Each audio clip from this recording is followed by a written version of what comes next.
بەناوی خۆی مەزن ئەو پادشایە کە تەنیایە و شیای حەمد و سەنایە سپاسی ئەو پەڕی شایانی بەرزی پەڕی مێشولەیە بۆ شانی بەرزی جوانترین و گەرمترین سڵاوەکان لەو ڕۆژە گەرمەدا پێشکەش بە ئێوەی خۆشەویست و ئازیز لە ڕۆژەکانی کۆتایی وەرزی جوانی بەهارداین هەوای دیوردە وردە گەرم کردووە هەروە قەولمان پێدابوون سەردانی ئاوایەکانی ناوچەی موکریان دەکەین مەهابادمان بەجێ هێشتۆ ئەو جار سەردانی ئاوایەکانی شارەکانی دەوروبەری مەهاباد دەکەین ئەوڕۆ دەمان هەوێت سەردانی ئاوایی پەسوێ بکەین ئاوایەک سەر بە بەخشی لاجانی شاری پیرانشار نزیکەی 50 کیلومترێک لە مەهابادێ دوور بووینەوە وردە وردە دەمان هەوێ بچینە ناودیەی پەسوێ لەو دیمەنانەی دەوروبەر ڕادیارە کە منتەقەیەکی یەکجار خۆشە و بێگومانیش ئاوایەکەش هەروە دەبێ پەس لەگەڵمان بێن بۆەوەی کە زیاتر خەڵکی ئاوایی پەسوێ بناسین و لەگەڵ دابوونەریتی ئەو ئاواییەش ئاشنابین فەرموو.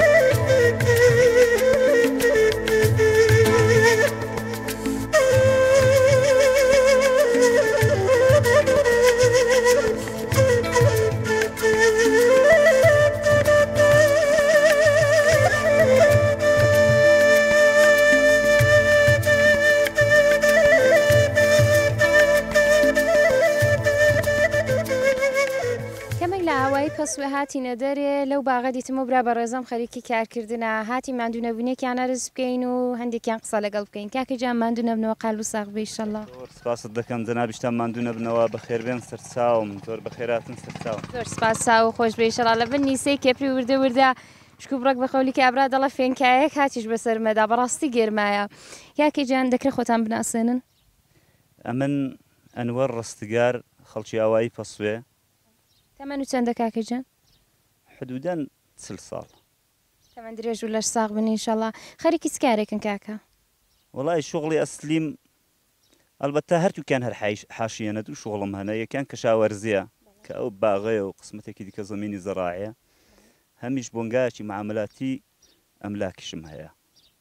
ئەلبوو ساغ بێ ئینشەڵڵا ڕزق و ڕۆزیتان زۆر بە هەردوو لال ڕادەگەنی دیکاکە هەرێکی و بە وەرزی خۆی تقریبا لەوەی کە بازاڕی معاملاتی نییە ئەلعام پتر ئاوڕن و کەشاوەرزێ داوەتەوە ڕوون دە کەشاوەرزێ کردووە بڕۆشیش بە شوڕاتێ شەرمەحتەل دەبین شوڕای دێشین شوڕای بەخشیشم خلاصە ئەوانش تقریبا دەست و پاگیرن بە هەمان تقریبا ئەو قاتی فەراغەتم پڕ دەکەنەوە بە هەر سێکان ئەلبوو ساغ بێ ئینشەڵڵا دیارە کاکە لە هەر شتێکدا هەر قامکەی هونەرێکی لێ دەبارێت لە بەشی شۆڕایەتیدا و لە بەخشی بۆنگاداریدا و باغداریدا و زەوی و کشت و کاڵ و کاکە گەر هەراتینە زەویزارەکەی و شاخ و چێوێ و دەوروبەرەمان لێ دیارە جارە با باسی وان بکەین چەندە شارەزایەتیتان لەسەر دەوروبەری وێرە شاخ و چێوەکان کانیا و چۆماوەکان ئێرە هەیە هەرزبی لە خدمەتت ئەو جیانەی کە زۆر زۆر معروفن احتمالاً ئێستا دەدید و تیڕەسی دووربینیدا نەبن ئەمە شوێنەواری زۆر زۆر معروفی ئێرە یەکێک لەوان داشان قەڵایە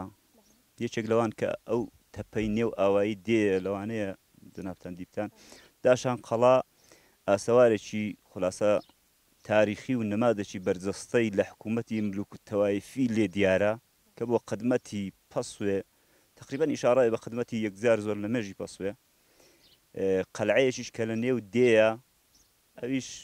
دەتولی ئەو ساڵانەدا تقریبا سنگەرێک بۆ دەوەختی تعرض و تەجاوزاتی دوژمندا سنگەری دیفاعێک بۆ دەنێو دێیدا وەکی بزانی چ سەردەمێکە کاکە دقیق نازانم بۆ کەنجێ دەگەڕێتەوە ئەمە ئەکسەر موەریخەکان کە هاتوونە ئێراندی و یاشتیان لەسەر ئێرە نووسیوە حتمما ئیشاران بەو تەپەی کردووە حتا ئەوەش دەڵەن زمانی میر محەممەدی ڕەواندوزی کە لێرە بووە ئەو وەختی خولاسە ئەو قەلعە یەکێک لە سەنگەرە دیفاعەکانی وی بووە نەفەرێکیش هەبوو بە نێوی وەستا ڕەجەب کە کورد بووە حتى ئەوەی دەڵەن بۆ ئەوەڵ جار ئەو وەستاڕەزەبە تۆپی ساز کردووە. یعنی ئەوەش نەوعێک ئفتخارە بە مێژووی کورد و بە هونەری میلەتی کورد و تاکەکانی کورد کە حتا تۆپ سازەکە وەستاڕەزەب ئینسانێکی کورد بۆ ئەلێرە بووە. وەکی کاگەنمەر فەرمووی لە قسەکانیان ڕادیار بوو دیارە زیانیاریان لەسەر مێژووی ئاوای پەسوێ هەیە وایە کاکەجان؟ تقریبان تا حدودێک بەڵێ. دەکرێت لەو زانیارانەی خۆتانێ مەشاو بەش بکەن؟ لە خدمەت و داما عرض بی لە خدمەتت یەک ئەوجار دوای ئەوەی پەسوێ بێجگە لەو قەلعەی هەم حەسار بەو قەلعەیەوە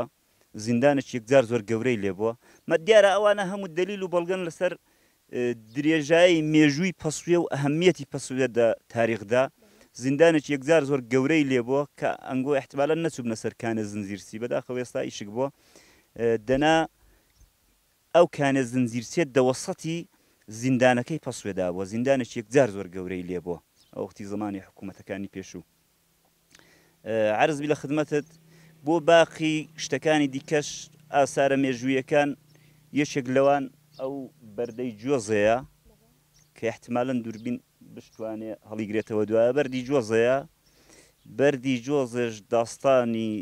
تاریخی ئیشقی ڕاستی میلەتی کورد کە ئەو وەختی خەز و سیامەند پێکەوە بوونە و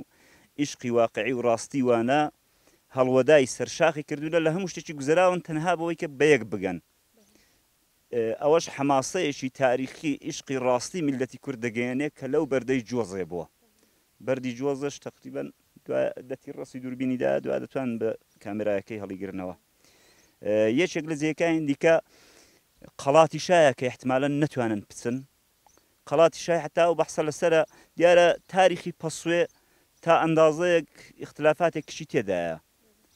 هەندێک دەڵێن 3000 ساڵ لەوەی لە پێش پارس و مادەکان کە بەچێوەکانی قەفقازەدا هەڵاتن و هاتنەوە دە ئێرانێ پارسەکان هاتنە پەسوێ مادەکان چوونە مەهابادێ.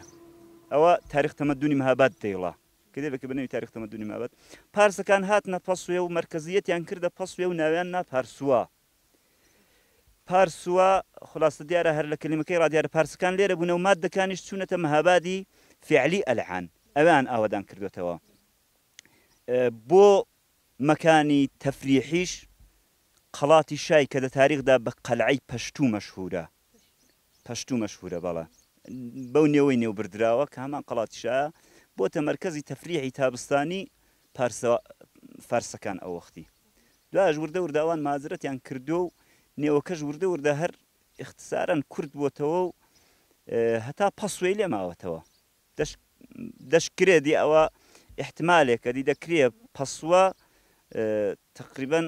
تەشابوهی لەگەڵ پارسوای هەیە دەکرێت هەر لە پارسوای ڕاپەسوێش بەجێما بێ. ئێستا شوێنەواری و قەڵاتی ماوەی دیوایە؟ بەڵێ قەڵاتی شای جەیەکی زۆر مەعروفە و ساڵانەش جەماعەت یەکجار زۆر دەچن بۆ دیدەنێی و جەیەکی تەفریحی و چۆستانێکی زۆر خۆشە. دۆستاوە خۆش بە کاکەجان. کاکە شاخ و چێوەکانمان دەکرێت پێ بناسێنن وا دیارە چواردەورەی ئێرەکە هەر شاخ دیار دەکا و ئێرە شاخە دیارەگە لێرە ڕا زۆرن لێ دیار نینە بەڵام هەر لە ورودی پەسوێ کە بە گرتکشانەیدا دێی ئەوە تقریبان دەبێتە بادی گروان ئەو گردە چووکەکە ئەو قسمەتەی پشت بادی گروانی ئەو وانەکە شاخانەی کە دیارن ئەوانیش دەندەوەرە لەوێ ڕاکەتێ هەڵدەبی دەگەیە ئەو موچەی ماڵە ڕەحمان خاڵەندی بڵیندەی لەسەر ڕێی مەهابادەیە ئەوی شاخی بڵیندەوە شاخە مەشهورەکانن. شێوەزان و سەر سێڵ و ئەوانش کە دەدیت دانینە ئەوانیش لە پشتەوەنە مەرتەع و بەهارە هەواری مەردارەکانی خەڵکی پەسوێنە. ئێستا دەچێتە هەوار وایە؟ بەڵە دەچن ئێستاش کەم ڕەنگ بۆ وەلی هەر هێستاش هەردەچن. جەماعەتی پەسوێ تقریبان مەڕیان هەیە هەر ماوەتەوە وەک شغڵی زۆر کەس وەک شغڵی سەرەکی و زۆر کەسیش وەک شغڵی دووەم چاوی لێ دەکا. ئەو قسمەتەی کە ئەمەش لێی دانیشتوینە و ئەو شاخانەی کە لە پشتەوە دیارن ئێرەش مەشهورە بە نۆزەڵا ئەوانەش بەردە ئەفسانەیەکانی خورینجینە کە احتمالەن دەڕۆیش نەدا بیان بینن بەردی ئەفسانەی نەو بەردە ئەفسانەیەکانی خورینجینە ئەو قسمەتەن تقریبان. منطقەیەکی ویشک بۆ یا چۆمەکانی یا شتیشی هەبوو اتفاقا زۆر پڕ ئاو بە نازان بڵم بەداخەوە یا خۆشببختانە بە پەیدابوونی چاڵە عەمیق و نیمە عەمیقەکان کانیەکان ئیشک بوون کاریگەری لەسەر کانەکان هەبوو کانەکان وردە وردە ئیشک بوون دەنا ئەوانە پەسوێ هەمووی موچە بووە موچە دیارە هەر کەسە مەزرای خۆی پێی کتۆ موچە لە هەر جێیەک کە کابرا مەزرای هەبوو حتمما کانیاوێکشی هەبوو کە زەمین و شتەکەی پێ ئاوداوە ئەلعان لێرە 15-20 کانین ئەمە هەبوونە زیاتر لە 6 ئینچ 7 ئینجن ئاو هەبووە بەهۆی ئەو چاڵانە و بەهۆی ئیشک ساڵی و کەمبارانی و تقریبا عوامیلی زۆر بوونە وردە کەم بوونە وڵای هەتا ئێستا ئیشک بوونە یا لە نزیکەمە ئەو جیرانانەی دیکەن هەمویان کانیاویان هەبوو لەبەر ئەو کانیاوی بە جوانی زەڕاحەتی خۆیان چەوەندەریان کردو وێنجیان کردووە بەداخەوە ئێستا ئیشک بوونە زەویەکانی ئێستا زیاتر دێمەکارن یا ئەوەندە ئاو بەشی کشت و کاڵەکە هەرماوە وڵا دەتوانم بەڵام ئێستا 50-50ە یعنی نیوەی ڕاستیان بەراو بوونە نیوەشیان هەر ئێستا بە سوورەتی دێمە ماونەتەوە خۆش بێشەڵا کاکەجان باسی ئەو تایفە و عشیرەتانەمان بۆ بکەن کە لەو ئاواییە دەژین لە قەدیمەوە تا ئێستا عەرزبی لە خزمەتت ئەو قسمەتی بەری مامەشایەتەیە دیارە هەمووی عشیرەکان دیارە مامەش و مەنگوڕ و پیران و بە جوملە ئەو سێ عشیرەتە زۆر لێرە بەرچاون لە پیران شاری بەرچاون کە قسمەتی بەخشی لاجانەی ئەکسەریەتی بەخشی لاجانێ مامەشایەتیە خۆش بێ کاکەجان زۆر سپاس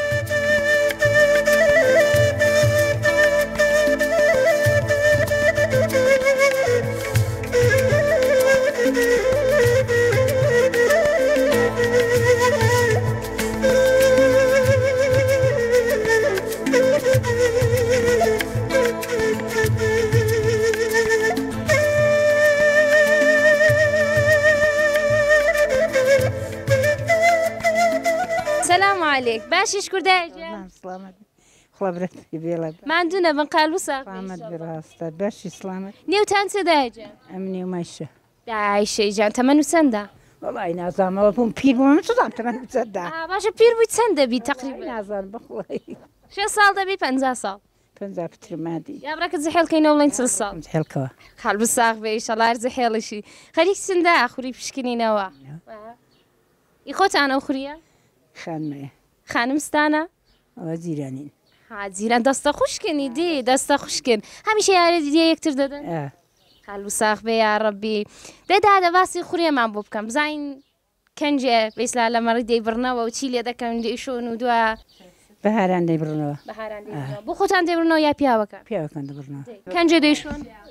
ئەو دەمانە هاوین ئەندەی بەهارە دەیشۆن هەڵی دەگرن تا ئالان نەیشۆن تا الان نەیشۆن ئەلان ژۆش توێنەوە کاری دەکەم هەر پێکەوە دەیشۆن نەوە من نیمە لە چۆ داهاتشۆندا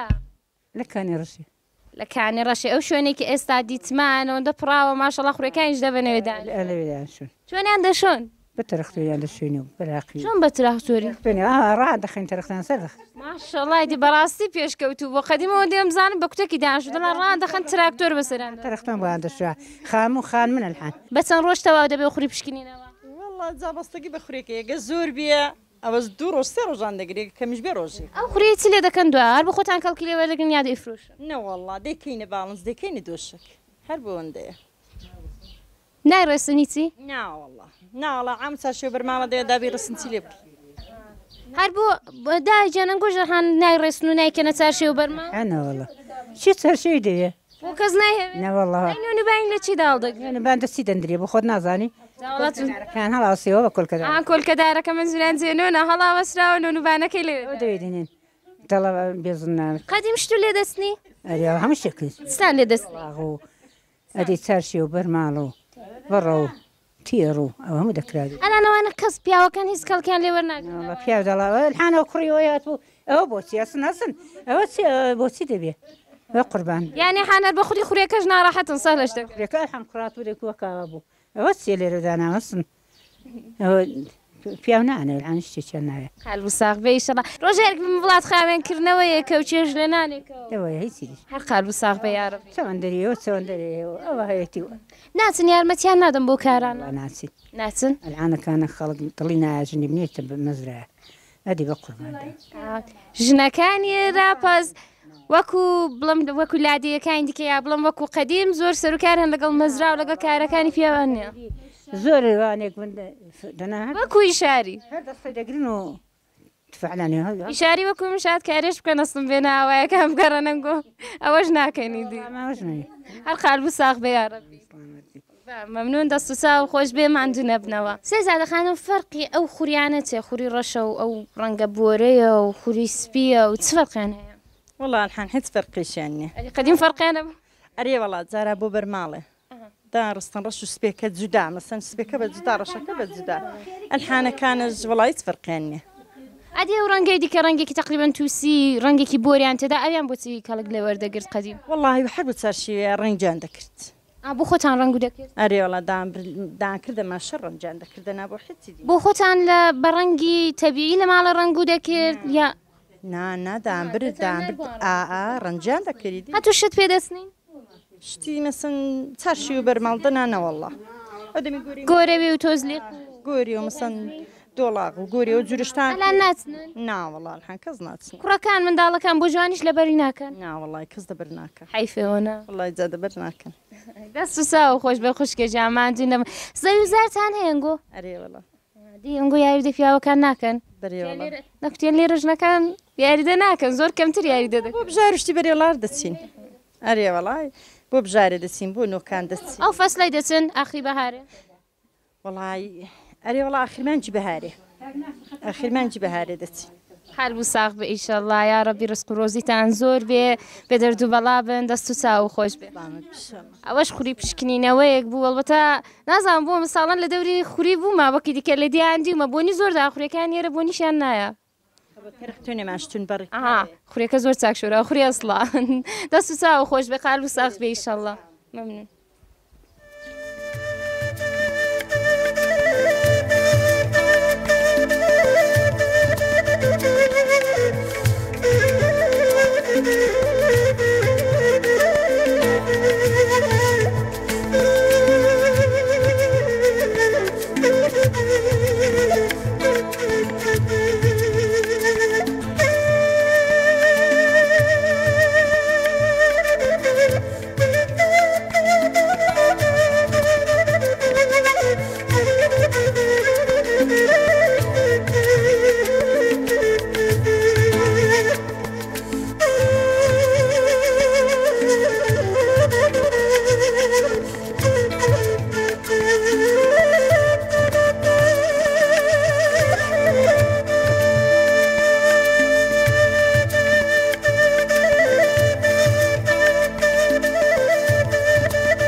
شتێکی لێ هەڵدەکەی وەردزکار بگرە مامۆسای بگرە شاعیر بگرە هەموو شتێکی لێ ماشەڵڵا هاتیە خزمەت برایەکی ئازیزم ئەگەر هەڵەنەکە مێرە زەوی فوتباڵە وایە بەڵە چەمەنی فوتباڵەیە چونە وەرزە وەرزی کارە و هەموو لاوەکانە و پیاوەکان زیاتر خەریکی کار نەمەشمان با زۆریان وەخت نەگرین و هەر هاتیە زەر زەوی فوتباڵەکەی بەڵام دیارەکە کاکە سەبکێکی دیکەی وەرزشی کارە دەکات داوان لێ دەکەم کە خوان زیاتر بەیەوە بناسێنن فەرموو کاکەجا داصلدان ناوم محەممەد زاید محەممەد ڕسوولیە تەمەن و چەندە کاکە محەممەد متولید 1665 تقریبا 32 ساڵی دامە تەمەن درێژ بن ئینشەڵڵا هەروەها ئێستا جەڵان لێرە سەبکی کێکوشن کار دەکەن دیارەکە پێمان خۆش بوو کێبین بۆ چەمەنێ لێرە دەنا دهیاری بەڕێزمان کاک ناسر خالیدی جێگاشی واقعان بۆ تەرخان کردوین دەتوانین لەوێ تەمرینێ بکەین بەس بۆ سەبکی خۆتان کە فەرموتان کاراتە کیوکوشین کاراتەیە شوێنی تایبەت و هەیە کە دێهیاری شۆڕای بەڕێزی ئاوایی بووە تەرخان کردوونە کاکەجان ئێوە لە کەنجەوە دەست و کردو بە وەرزش و کەنجە بە تەوری جددی دەست و پێ کردو وەڵام ئەمە لە تقریبا لە 1970ەوە لە بێسلا لە برجی 6 لێرە بە سوورەتی ڕسمی یەکسەرە لێرەمە کارە دەکەن کرد بۆ خۆتان کەنجەوە دەست و پێ کردو لە کەنجێ فێربوون کلن لە ئاغای مەولود بازی کە وەختێکی لێرە سەبکی کارەتە لە ژێر نەزەری ویدا بوو پەسەر لە نێو ئاواییدا فێربوونە بەڵێ بەسلا ئاغای بازی لە نەغەدەی ڕادەهاتە وەختی بەڵام ئێستاان لێرە بۆ خۆمان بۆ خۆم دەرەزەی ئوستادیم هەیە و بۆ خۆم مەرەبی ئێرەمە هەر بێم زەرت بن ئینشەڵا. چەند شاگرد و هەیە کاکە؟ بەخوای ئێرە چونکە دیهاتە بە خاتی تحتیلات توشتی دەبینی نەفرات دادەمەزێ لەکن وەستاکار وشتی ڕاستی بڕێک دەڕۆن بەداخەوە مەجبورین زاری وە دەبینی دەگاتە 15 نەفەر 16 نەفەر 20 نەفەر ئەلحەمدوللا لە 1970 مقاماکی زۆر باشمان هەبووە. زیاتر منداڵەکان هۆگریە وەرزشان یاخود جوانەکانی ڕوتێ دەکەن. بەخوای لێرە زیاتر منداڵەکان دێن نۆنەهاڵان نۆجوانن ئیلا جوانەکان دێن. باسی مەقامتان کرد تا ئێستا مەقامیشتان هێناوەتەوە لە مسابقاتدا؟ حوتەوە چەند مقامەکەی ئوستانیمان هەبووە کشوەریمان هەبووە بەڵێ لە 94 بۆ لایرا مقامەکی بەسلا لە مردادماهی 94ەوە بەسلا دوایەکانە دوای مسابقاتی انتخابی بوو بۆ مسابقاتی ئاسیایی کە بۆ ئۆلیمپیاد بوو لەوەرامێنێ بەرگزار بوو کە خۆشبەختانە ئاغای ڕەمەزان ئارمان دووەمی ئاسیایی و عەزوی تیمی میلی لە سەبکی کێکوشین کارەتەی ئایکیۆدا بەیسلا مقامی هێناوە معین شەریفیانش کە مقامی سێوەمی ئاسیایی کەسب کرد. شاگردەکان لێرە نەوانەی مەقامیان هێناوەتەوە؟ لە ماڵنێنێشیان کە خەریکی کۆنکورێشیان لە مەزایە. هەر بێم زەرت بن ئینشەڵا لەشیان ساغ بێ یا ڕەبی. کاکێ گیان بە سرنجام بۆی کە ئاوایەکی گەورەیە و مەرکەزی دێهاتەکانی ئەو دەوروبەرەیە ئایا تەنیا لەو ئاواییە شاگرتانەیە یاخود لە دەوروبەریژا دێن بۆ شرکەتکردن لەو وەرزشەدا؟ خۆشبەختانە لە ئاوایی چێلە سیپان مامۆستای بەڕێزمان مامۆستا مەلا شەریف کە شۆرەی محمود پرسانەیە کە دەو مسابقاتی بورجی 296دا بوو لە بۆکانێ هەتا کوڕەکەویش مقامی سێوەمی ئوستانی کەسب کرد. شاگردی جەنابتان بوو؟ وڵا لە زەحمەت دەشێشە لە چێلە سیپان ڕادێ بۆ پەسۆکارە دەکات. زەحمەتەکانی مامۆستای جوابی داوەتەوە و شاگردەکانی هەروە مەقام بەدەست دێنن لە شو ساغ بێ ئینشەڵا. جگە لاکی و کوشین کاراتە لێرە چ وەرزشایەکی دیکە دەکردرێ؟ وەڵاهی ڕاستی لێرە هیچ سەبکێک جواب ناداتەوە چونکە نەفر ینی پێشەمە لە 1970وانە زۆر مڕبی داهاتن کە لێرە کاریان دەکرد و ڕاستی زستانەکانی فقط بۆ پولی داهاتن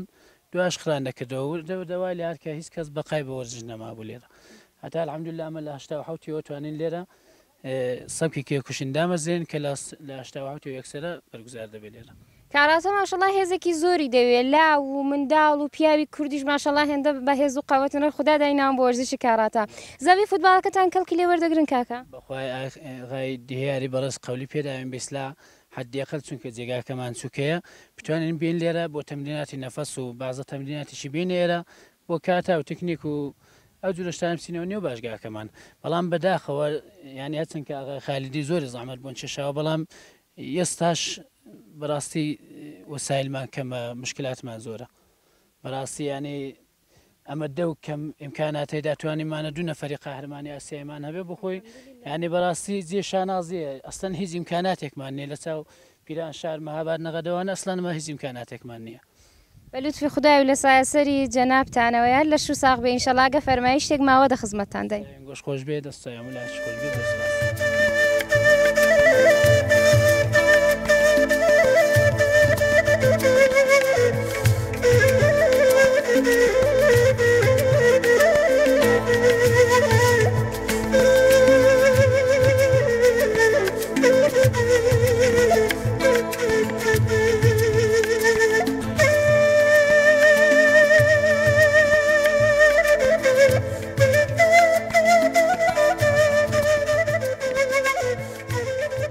هاتوونە خزمەت یەکێک لە بەساڵاتچوانی ئاوایی پەسوێ وەکی باسییان کردو توانین بڵین بە تەمەنترین کەسی ئەو ئاواییەیە. مامەجان سەلام و عەلەیک باشن شکور. چاوی برای خۆت بە خێراتی چ بە قوربانی چاوت بم دەبەرت برم. مامەجان خۆتان دەناسێنن نێوی جەنابتان؟ حاجی ئەحمەدی ئەحمەدیان. مامەجان تەمەن و چەندە؟ تەمەن و چەندە چەند ساڵن؟ 110 ساڵە. 110 ساڵن ماشەڵڵا ماشەڵڵا هەر تەمەن درێژ و لە ساغ بن یا ڕەبی. مامەجان خەڵکی ئاواییە بوونە لە قەدیمەوە؟ ناوەڵڵا خۆشکە گیان خەڵکی ڕکاوێ بووم لە ڕکاوێ ڕاهاتوومەتە ئێرە. کەنجە هاتوونە ئێرە؟ حەزت دەکەم دوو کوڕم هەبوو ئەم محەممەدەی مێردی ئەو ژنم هەبووی لە ڕکاوێ ساڵی مەلا خەلیلی 80 و چەند ساڵە ئەو محەممەدەم هەبووە دەگەڵ مریەمێکی منداڵەکە سێکسیشم لێرەنا. خدا پێت بێڵن ئینشەڵڵا چۆن بواتنە ئێرە؟ والله دەگەڵ ئاغاکان بڕێگە من سەر بزێو بووم بڕێگە دە پیشیان لێ دەکردم خوشکێشان هەبوو بەدزی بە بابی شویان کورد بوو ئەمە نەماگام لێ نییە حەسوافی ڕەحمان بڕۆ لێ ڕەحمەدی دەکوژن لە ڕکاوێ والله هەڵاتین هاتینە تووژەڵە ساڵشی لە تووژەڵە بووین و شەوێ خەونێکم دی سەداقەتت پێ بڵم کتێ حاجی ئەحمەد چیدی لێرە مەبە والله گەبانی هاتوومە ئەو پەسوەیە ئەو ساڵ 70 ساڵە لە پەسوێم هەر بێم زەڕەت بن ئینشەڵڵا خەریکی چ کارێک بوون خەدیم ئەو کات کە هاتنە ئاوای پەسوێ خوشکە گیان هەر جوود بەندە بووینە بەڵام من مەڕم هەبوو مەڕدار بووم ئەلعان نۆشوانم لێرەن ماشەڵڵا هەقال بوو ساغ بە ئیشەڵڵا مەزرا و زەوی زاریش و هەبوو مەزرا و زەوی زارتان هەبوو ئەرێ والله زۆرن هەبوو ئەرێ والله ئەمەن شۆڕای ئەو دەیە بووم 100 هێکتارم زەمین لە عەلیاغای ئەستان پێشمەنم نەدا وەزیری شای دەگەڵم بۆ دۆست تیمسار سەیادیان 4 برا بووینە هەر برای 25 هێکتارمدایە بۆ خۆشم 25 هێکتارم گێڕاوەتەوە دەی مامەجان باسی کارکردنی قەدیممان بۆ بکەن ئەو دەم چۆن خەریکی کاروبارە دەبوون ئێستا چ فەرقێکی کردو تا ئێستا لە کێشان جووتن دەکرد خوشکە گیان مەڵەغانم دەکێشان مەڵەغان چاکیش بوو 40 ساڵیش چێوداریم کردووە ماما ئەو دەم کە هاتنە ئاوای پەسوێ ئەو ئاوایە چۆن بوو تا ئێستا گۆڕدراوە والله 6 ماڵ بوو ئەو دەم 6 ماڵ بوو 70 ساڵەوەی پێش 6 ماڵ بوو ئەلعان 1000 و چەند سەد ماڵە دێ دەم خەڵکەکە پێکەوە چۆن بوون خەڵکەکە ئەو کات پێکەوە چۆن بوون ئەو دەم کە دەڵێن کەم بوار 6 ماڵ دەبێرە مەلاکن هەبوو مەلا ساڵحان پێدەکوت خەڵکی تورکیای بوو لە مەکای باسییان دەکرد هێندە مەلاکی گەورە بوو لێرە دەگەڵ من بۆ دۆست بە ئەمری خوڵای ئەو ڕۆژانش کوڕەکانیان لە ڕزا ڕازەنگیان بۆ من لێداوە مەلاکی چاکن بوو میلەتێکی زۆر چاکن هەبوو میلەتەکەن زۆر پێکەوە تەبا بوو میلەتی ئەو دێ لێ هەموو جیان تەباتر و جوانترە ئەلحەمدولیلا ژیانی ئەو دەمتان پێ خۆشتر بوو یا ئێستا زیندگی ئەو دەمتان پێ خۆشتر بوو یا لە زیندەگی ئەو دەمی بۆچی سەخت نەبوو کارتان زۆر نەبوو کاروشت و زۆر نەبوو ئەو دەم بەرێ وەڵڵا کاریشن بوو مەڵەغانیشن دەکێشات جووتیشم دەکرد هەرەوەزیشیان دەکرد هەرەوەزیان دەکرد خەڵکەکە پێکەوە هەموو هەرەوەزیشیان پێکڕا دەکرێگەیەک ماڵە کەوت با دوایە خڕیان دەکردەوە ئەگە یا مردووی لێ مربایە لێی قەوما باە ئەرێ وەڵڵا خوشکە گیان مامەجان قەدیم دەچوون بۆ ڕاوێ ئەرێ وەڵڵا خاج بۆ خۆشتان دەچوون ئەرێ وەڵڵا ئەرێ وەڵڵا هیندم ڕاو کردووە خوشکە گیان ستان ڕاو دەکرد دەچوونە چۆ هەر لەو دەوروبەرەی ناوەڵڵا ئەو شاخانە لە شاخەوە لێنە شاز و خازیان پێ دەڵێن هەموو نێری شێویان هەبوو گیان لەبەری دیکە چی لێبوو وەڵڵا گیان لەبەری نێری شێوی لێبوو ئەدی ڕێوی لێبوو ئەدی گورجی لێبوو هەموو شتێکی لێبوو ئێستا ئەوانە ماون ناوەڵڵا نازانم لەوە تێمش کەوتومە میژەوە کەوتومە گۆڕە بەڵام من هەمیشە تفەنگم هەبووە تاپڕم هەبووە هەمیشە ئەسپی چاکم هەبووە ئێستا نەتان ماون نەوەڵڵا ئەلعان عیسم نەماوە ئەو دیوە ماوە تێیدامە و ئەها قەلب ساغ بێ ئیشەڵڵا هەر لە ساغ بیا ڕەبی مامەی دوعاشم بۆ کوێ بمرم خدا نەکا مامەجان ماشەڵڵا ئەوەندە قسە خۆشەوە بە تەمەنی 110 ساڵەیەوە ماشەڵڵا ماماغا ئەوە قسان دەکات لەش ساغ بنیارە خوشکە گیان ئەمن خەتم خۆ کەسی نەکردووە خەتیم جوابی کەس نەداوەتەوە ئەوە قورئان دەفەرمی کەسێک خۆی بێدەسەڵاتی عەولادی کا خوڵا دەزانین دەکوێی داوێ ئەمن دوو جار چوومەتە عەجێ پرسم پێ نەکردوونە چەند ئەولادت هەیە ماما بەڵێ چەند ئەولادت هەیە چەند منداڵت هەیە وەڵڵا دوو کوڕم هەنە و ئەوە نەوە ماوە لێرەیە دوو کوڕم هەنە و پێنج نەوەشم هەنە بەڵانەوەکانم ئەوەندە چاکن ڕەبی خوددا کۆمە گیان بکە ئەلحەمدولیلا لە چاکەی خۆتانەوەی چەند کچوو هەیە وەڵڵا سێ کچم هەیە یەکانەوە لە تەورێزێ نەخۆش بوو چا بۆ تۆلەوێ مێردی کردووە حەلیمیشمەوە لێرە مێردی مردووە سوڕاشمەوە لە خانەیە هەر بەختەوەر بن لە ژێر سێبەریەوەی ئیشەڵڵا چاکم هەنا لە منداڵەکان درازیدی ئەرێ وەڵڵی منداڵەکانم ناڵم نەوەکانم ئەوەندە چاکن ڕەبی خوددا بە منیان بێڵی ئیشەڵڵا مامەجان فەرموتانەوە نەوەتانە پەس دیارە منداڵەکانیش و تەمەنێکیان هەر هەیە چۆن وژن بۆ کوڕەکانێ ناوە چۆنتان کچەکان بە مێرداون ئەو ساڵ دوو بووکن هیناون بۆ نەوەکان ئەرێ وەڵڵای بۆ منداڵەکانی خۆت ماما شای و بەزم و ڕزمی قەدیم چۆن بەڕێوە دەچوو وەڵڵی داوەتیان دەکرد خوشکە گیان وەڵڵای ئەمان دوو کچم بە مێرداون هەرچیان داوەتیان کردووە دوو بووکەم هیناون هەرچیان داوەتیان کردووە ئەو داوەت و بەزم و ڕۆزمە چۆن بوو هەر لە نێو دێیدا بووایە وەڵڵا هەر لە نێو دەیدا بوو خوشکە گیان وەکۆلان تالار چوونەوە وڵات چوونیان نەبوو ها وەکۆلان چوونە تالاریان نەبوو وەڵڵا دەنێو دەیدا بوون و بیلامانە قام و میامیان بۆ دەکوتن و چاوەش ئەو دەمیلوەتی هەبوون ئەو دەمیلوەتی هەبوون ئەلعان لۆتیش نەماون بە خوڵای داهاتە کوێستانان لۆتی ورچیان پێبوو دەهۆڵ زۆڕنان پێبوو ئەلعان پێیان نەماون لۆتێکەش خڕیان کردوتەوە منیش جۆبیست بوومەوە بەیسلا لۆتیەکان ورچیان دێنا هەڵان دەپەڕان لە نێو عالەمدا هەڵیان دەپەڕان خوشکە جا مەیمونیان پێبوو ورچیان پێبوو ئەو باسی زۆر قەدیمەیدی ئەرێ وەڵڵا خوشکە جان ورچیان پێبوو بە قەت فیلێکی و دویان دەکەوتن وەک عیسانان شتیان لەسەر خۆدا دەنا ئەوانە هەر خەڵکی نێودێ بوونیا لە شار و شدرا لە دێدی کەرادەتان ئێرە نەبوون لە وڵای شارێکەیە هەر پڕە لە لۆتی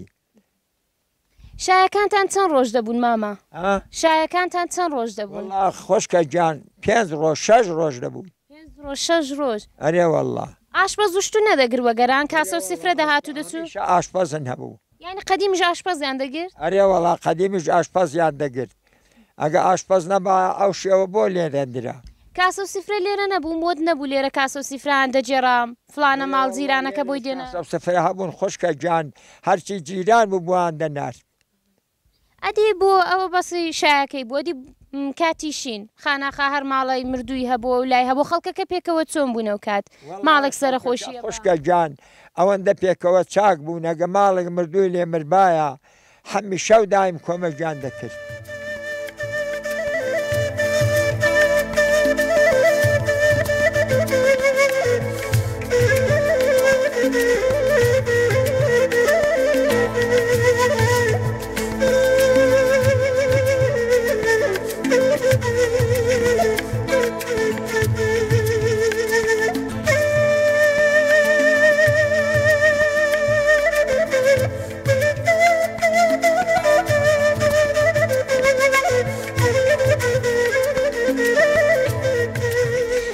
خزمەت بووکی مامە حاجی خۆشەویست و عازیزە بووکەوە تعریفی دەکرد و ئەوەندەی لێ رازی بوو دایجان سەلام عەلەیکم چاوەکانم بەخێریت قوربانی چاوت بمەمنون دایجان خۆتان دەناسێنن بەڵێ مرێم ئەحمەدیان مریێمی خۆشەویست و ئازیز تەمەنتان چەندە دایجان وەڵڵای ئەوە 50 ساڵی دەچم تەمەن درێژ و لەش ساغ بن یارەبی چەند ساڵە لەگە کوڕی مامە حاجی زەماوەندوو کردو بەخوڵات 40 ساڵ دەبی یان ئاوە تەمەین تقریبان 2 ساڵەی زەماوەندوو کردو ئەرێ وەڵڵا ئەوەندە دەبی قەلب و ساغ بە ئیشەڵڵا دایجان ڕۆژانە بەچێوە خەریکن وڵای خەریکی ماڵاتیمە چ دەکەن مشکەی دەژێنین و ماستی هەوێن دەکەین و ئاوە بۆ خۆتان بەتەنێ بەڵێ قەدیم چتان دەکرد قەدیمی دەچوونە هەواری و مەڕن هەبوو ئەلحانیش مەڕ نەماوە خەریکی وڵاغانین ئێستا ناشنە هەواری نەوەڵڵا نانەوە خانە هەیە لە نێو ئاواییدادایە بەزەن هەنانی ناکەن جار جارە گەشتیان لێبی نان دەکەین دەنا ناوەڵە نان قەدیم نانتان دەکردوە ئەریێوەڵە نانن دەکرد و دەچوینە مەزرایە و دێ بۆمان باسکە بزای ناکردنەکەتان چۆن بوو لەگەڵ دەستە خوشکان نان و دەکرد خەریک دەبوونیا دەستە خوشکان و خەسوم و خەسوومەنگ گوتی وەدەگرت من حان خەسوم نەماوە خدا لێ خۆش بێ ئیشەڵڵا نانن دەکرد و ئەوە دوێن دەکوڵاندەوە کولێرە و کەلانە ئاریێوەڵا کولێرەن دەکرد و بەڵام ئەلحانەویش نەماوە دەچون بۆ جیاگۆڵیدا بەڵێ ئەلانیش دەچن ناوەڵڵا ئەلحان ناچین ئەدیلان کەلانان بەچی ساز دەکەن دەکرین کوڕادەی دەکرین وای لە هاتوو دیاتەکانی ژەهان کوڕادەی دەکڕنی دی ناسنە شاخوچیەوەکەی کە وەڵڵا ناچین دێ قەدیم کەنجە دەچون بەسەر لەگەڵ دەستە خوشکانەوە کەنجاڵ دەستان دەڕۆشتن بۆ کوڕادان وەڵا سەحات پێنجی دەڕۆشتن پێنجی بەیانی بەڵێ ئاریاوەڵا دەڕۆشتن دەچون گیان گۆڵن دێنا و کەنگرن دێنا و زۆر خۆش بوو نەهار و لە دەرە دەمانەوە نەهارەکەتان لە دەرە شاخوچ نەهارەکە چ بۆ دەمێر نان و پێخۆرت پێ بۆ گەڵحان نەبوو ئیتاکی بە ئاوریتان لێدە ناو چایەکی تری ڕەشی ئاریاوەڵا کامێکی بوو بە سەد چایەلان نەدەدرا خۆش بوو ئەو دەمی زۆر خۆش بوو حال بساغ بێ خۆش بوو زۆر ئەو دەمی لە الحان خۆشتر بوو حسان ساختر بوو دا ڕۆژان ئەگەر بێکار بووبان خاناخاو ئەو مشکە ژانووە و لاولا تاوا بوو با ئێواران بێکار بووبان چتان دەکرد قەت وا هەبوو شت و چنی با وەختێک بێکار بووبان ئەریێوەڵام بۆ خۆم قەدیم تەونم دەکرد فەرشم چا دەکرد ئەلان نایکەن نەوەڵڵا کسی الحان کار نەماوە نا لەگەڵ چێ فەرشوو دەکردا؟ دەگەڵ خوشکم دەگەڵ براژنم وەڵای زۆر خۆش بۆ دەمی شتی دەستسنچی گۆرەی شتان دەستنی بۆ پیاوەکان کە دەچوونە وڵا گۆریان دەچنین پێچیان بادەدا بۆ پیاوان و ئاوا خۆکەلان نایکن ناوەڵا هەنج کار نەماوە شەوانە لێک خردەبنەوەدا ئالبەتە هەم پێما بە شەونیشینەکان بڕێک کەمتر بووە قەدیم لەگەڵ ژنەکان شەوانە لێک خردەبوونەوە لێک خردەبوونەوە حتا درەنگ لەبەر چرایە چیتان دەکرد تەونێن دەکرد گۆریان دەچنی دادەنیشتن تۆیان دەقرتان ئاوە قسەی خۆشیش ئاریواڵا قسەی خۆشیش بێم زەڕەت بنیشە ناشتەکن کەس وەلحان کەس چە منداڵ تێدایجان ئەمن وڵا شەشم هەنا خدا پێت بێڵن یاڕەبی لەگەڵ لە ماڵەدا نیاز زەماوەندیان کردو بەخوام و زەماوەندیان کردو کچێک بە ماشەڵڵا ماشەڵڵا ئیشەڵا هەر بەختەوەر بن یاڕەبی نەوەشتانەیە ئاریاڵا نەوەش منە خۆشەویستنەوەکان زۆر نەوە لە منداڵی خۆشەویسترە بۆچی ئاریاڵا جات سوزانم دڵە پێما ئەگەر منداڵەکان دەبوون ئێندە خەریکی کارە دەبووێندە تا پێت ڕادەگەیشتۆ و لاولا وەختی بە قەولی کابرا دڵە خۆشەویستەکەی بڕە کەمتر دەباوە ئەلان کەنەوەکان دەبینی ئەریاڵا الحانەکانە الحەملاینەوە جحێڵم هەنا کوڕکسی جحێڵیان هەیە الحەمدلله الحەمدلله داجان ئێستا کورسی ماوە قەت کورسی داوێن ناوەڵا نەماوە ناوەڵا نەماوە کورسی کورسی ناوێ لێرە هەر نەماوە لە دیدا ناوەڵا بڵێ کورسیدا ئەمەرشێتر دەکەن بیری ناکە ئەو کاتانێکە کورسیتان داویشت و ئەریاڵا بۆ لاقێشەین باش بوو ناوەڵا تەندور نەماوە کوا تەندورشیان نێش ینی لێرە تەندور نەماوە کە زارزار بە ئیشتیاژ بێنانی بکە ناون ماڵ ماوێنە ئەویش نیکن ئەوەندە نەماوە بڵێ جێ باز بێ ناوەڵاوەندە نەماوە بڵێ دادەنیشم لە بن کورسێ داوێ دەناوەڵا الحانی ژەمە بەڕە کورسی نەرماوە کورسەکەتان ماوە بەڵام نایهاوێ ناوەڵا بەڕاستی حیفە ئەو شتانی قەدیم جگە لەوەی کە خۆشیەکە بەجێی خۆی بەڕاستی هەموو دەرمان بوون هەرە و کورسیەکە داناویشتی و تینەی بەلاقی دەگەیشت بۆ سڵامەتی لەشی ئینسانی زۆر خۆش بوو زۆر ئەو دەمی ناوەڵا الحان هیچ نەماوە دەست و چاوە خۆش بێدایجان شەڵا هەر دڵشاد و سەربەرز بنیارەبی زۆر بە خێرن سەرچاوین چاوت دەست و چاوت خۆش بێمەوە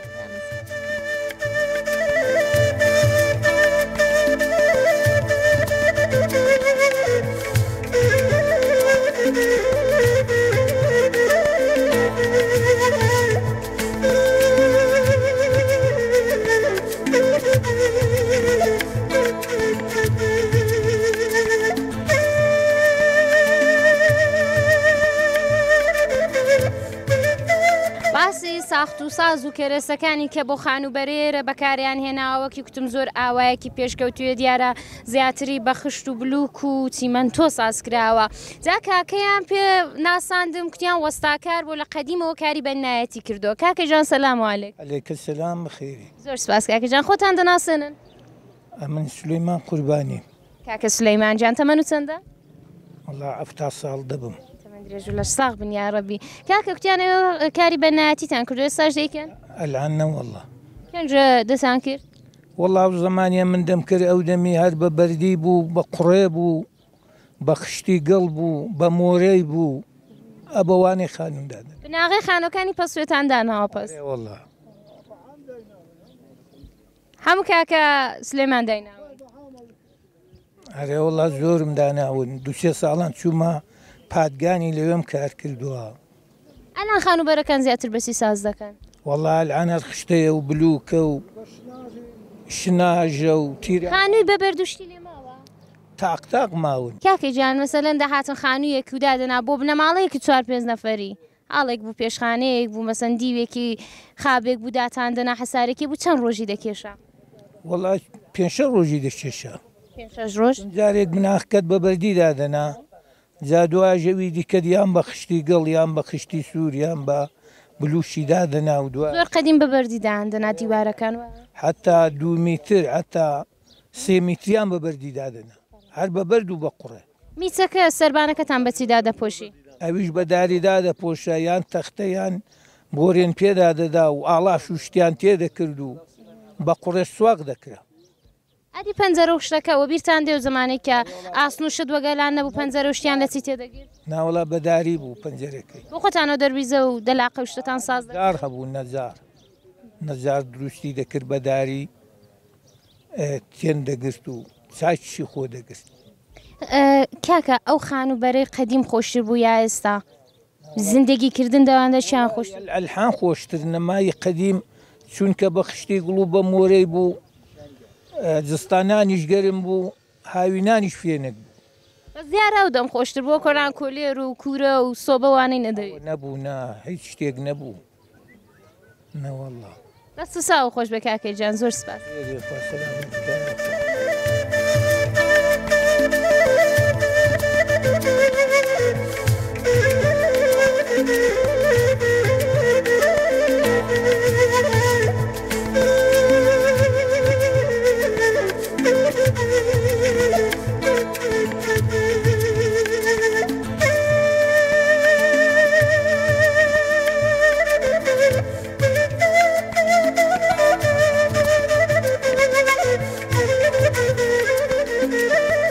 بینەرانی خۆشەویست و ئازیز ماندوو نەبنەوە بە کۆتایی بەرنامەی ئەو ڕۆمان لە ئاوایی جوانی پەسوێ گەیشتین لەگەڵ خەڵکی ئەو ئاوایی دوایین و لەگەڵ دابوونەریت و کار و پیشەی خەڵکی ئەو ئاواییە ئاشنا بووین و لەگەڵ پیرەکان قسەمان کرد چەندان قسەی خۆش پێبوو لە قەدیم بۆیان جێڕاینەوە. هیوادارم کە ئێوە خۆشەویستان بە دڵتان بوو بێ خەڵکێکی یەکجار میواندار دیمەنێکی جوان و دڵڕفێنیشی هەیە. ئەگەر ڕێتان تێکەوت حتممە سەردانێکی ئەم ئاواییە خۆشە بکەن. بەڕاستی میوانداری و خوێنگەرمی ئەو خەڵکە لە دڵی ئێمەدا هەرماوەتەوە. ئێمە بە ناچار ئاوایی پەسوێ بەجێ دێڵین و بەرەو شاری مەهاباد دەڕۆینەوە. ئەم ئاواییە تقریبان لە شاری مەهاباد 55 کیلومترێکی مەودا هەیە و لێرەڕا تا شاری پیرانشار نزیکەی 25 کیلومترێکی مەودا هەیە. هیوادارم بەرنامەی ئەو ڕۆژتان بەدڵ بوو بێت تا ڕۆژێکی دیکە و لە ئاوایەکی دیکە هەموو لایەکتان بە خودای گەورە دەسپێرم. ماڵاوە.